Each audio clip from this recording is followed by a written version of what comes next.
The great hall sparkled with floating candles as students gathered for the first meeting of the dueling club.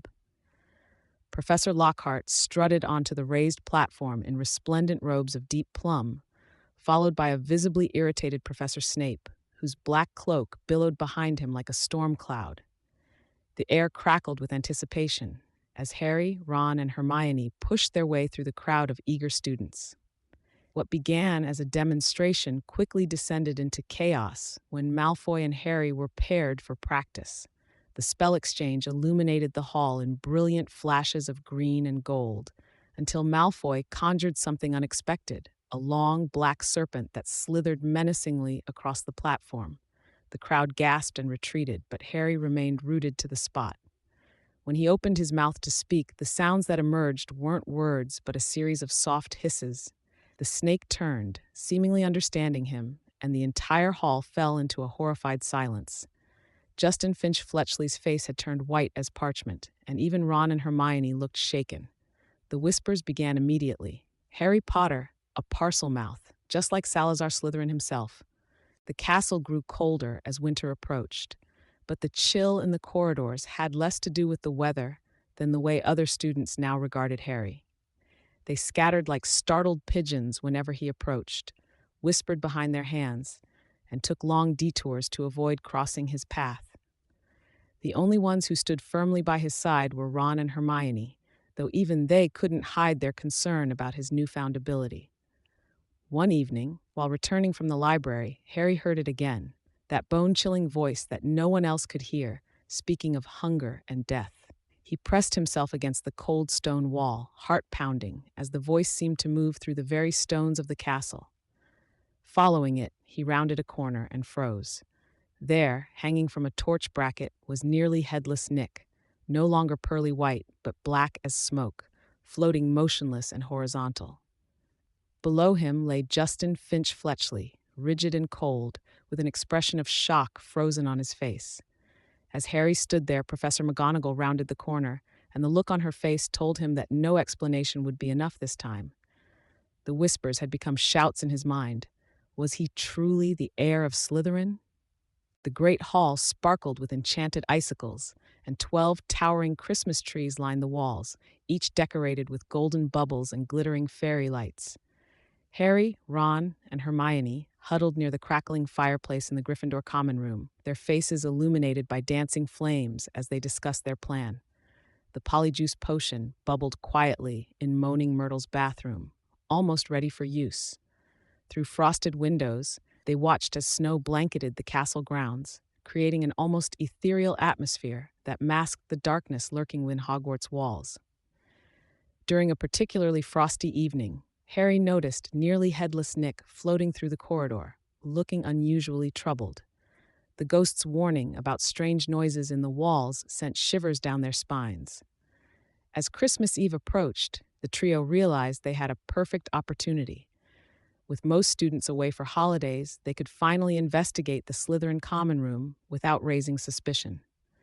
Hermione meticulously measured the final ingredients, her hands trembling slightly as she worked. The potion's surface shimmered like molten metal, releasing spirals of dark smoke that seemed to whisper ancient secrets. The transformation was unlike anything they had experienced before. Harry felt his skin bubble like hot wax, while Ron watched in horror as his red hair darkened and his freckles melted away. The Slytherin common room, accessed through winding dungeon corridors, revealed itself as a long, low underground room with rough stone walls and greenish lamps hanging from chains. What they discovered there would change everything they thought they knew about the Chamber of Secrets. Draco Malfoy, lounging in an ornate chair like a prince in his castle, unwittingly revealed crucial information about the Chamber's history. Meanwhile, Hermione's absence from their adventure would soon be explained by a discovery that left both boys speechless upon their return to the bathroom. The Christmas feast that evening felt hollow as they processed their newfound knowledge, watching as enchanted snow fell from the great hall's ceiling, not knowing that the worst was yet to come. As they returned to their dormitory that night, a distant sound echoed through the castle walls, something that shouldn't be there, something that made their blood run cold. The library's ancient wooden shelves creaked under the weight of countless magical tomes as Hermione frantically gestured for Harry and Ron to join her at a secluded table.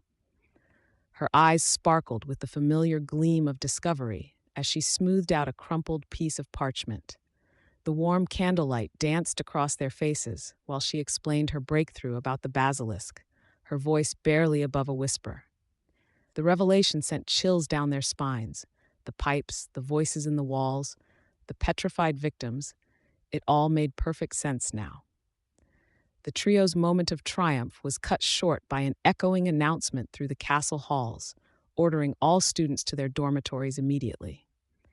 As they rushed through the corridors, the setting sun cast long shadows through the Gothic windows, and the usually comforting stone walls seemed to hold darker secrets than ever before.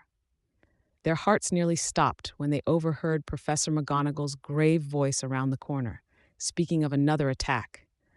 This time, someone had been taken into the chamber itself.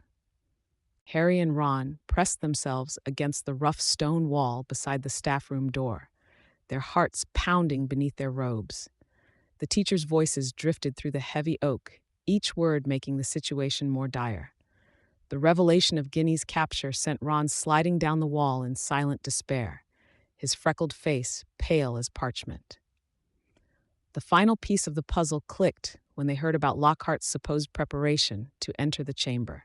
Racing through the castle's winding corridors, their footsteps echoing off the ancient stones, they burst into Lockhart's office only to find him hastily packing his belongings. The fraudulent professor's true colors emerged as clearly as the setting sun outside his window, casting the room in a deep crimson glow.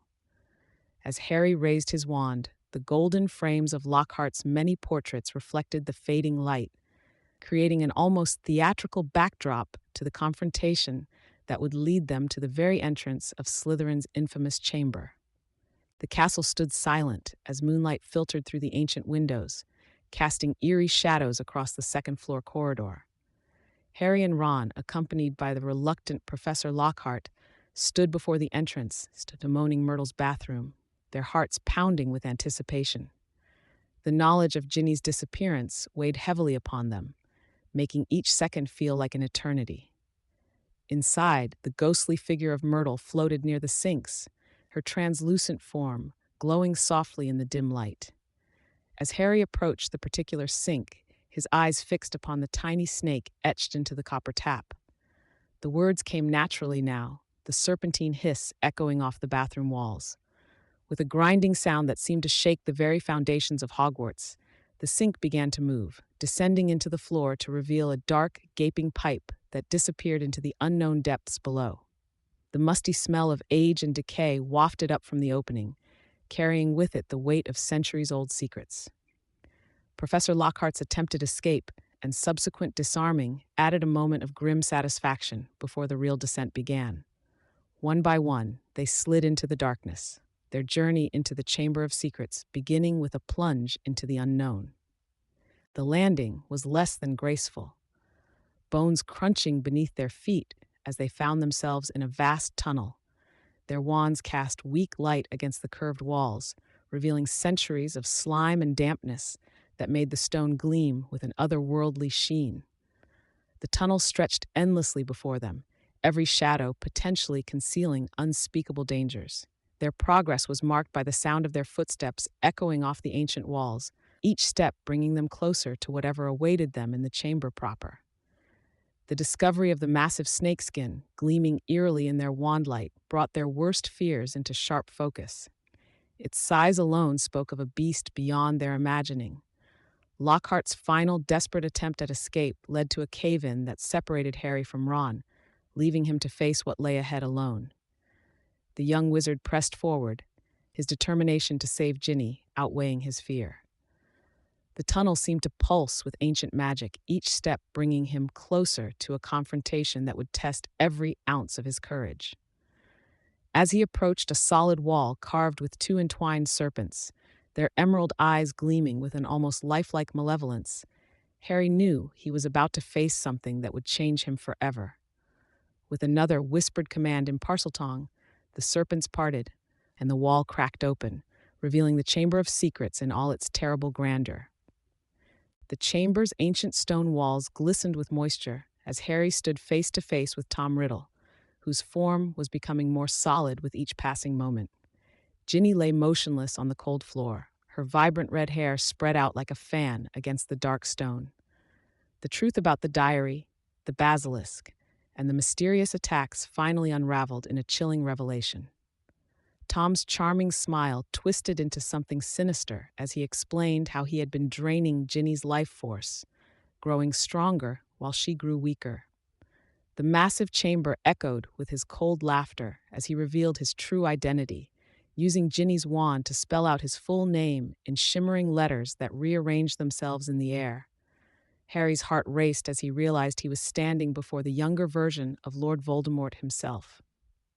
The chamber's serpentine columns seemed to watch their confrontation as ancient secrets centuries old began to surface.